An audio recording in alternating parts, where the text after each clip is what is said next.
Writing the book. A couple of options. You can write it yourself.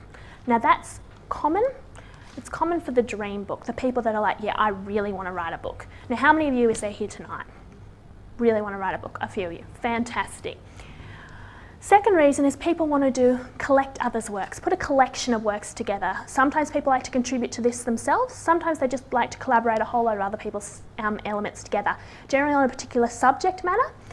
And this is generally the passive income book. There's a demand in the market for this or that area, and I'm going to write a book to fill that demand.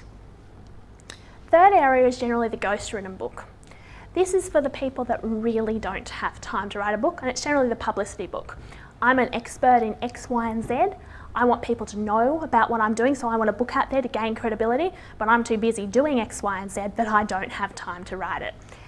They're the three areas general people look at. Things you really need to know about writing a book, important things to remember, is every book must have an introduction, a body, and a conclusion. Now that is very important. I know it sounds obvious, but it is very important. If your book is missing an introduction, the reader's going to come to it and they're going to feel like it just kind of started a little bit flat, like something's missing, and that's going to lead to a dissatisfied reader before they even get very far through your book at all.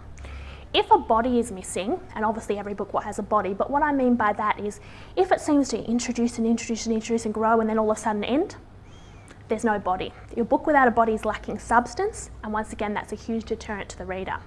Conclusion's also important. I've seen fantastic books written, and they really great. They got up to this huge cliffhanger, and then that's it. You want your book to have a definite introduction, body, and conclusion. More so though, you actually want each chapter to have that.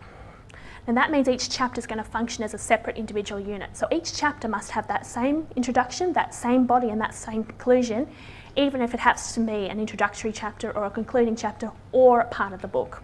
Very important. Third thing is that you need to plan your book before you begin writing. The worst books out there are the books that are basically not planned. Now, you may not necessarily know that someone hasn't planned a book when you pick it up, but when you start reading it, you'll get a pretty fair idea pretty much straight away. It is so important to plan everything. For example, plan your introduction, body, and conclusion, but even plan what's going in your book. If you're going to have a book with 10 chapters, you want to know what each of those chapters are about before you start writing even chapter 1. You want to know where you're going before you start so you can make sure you get there.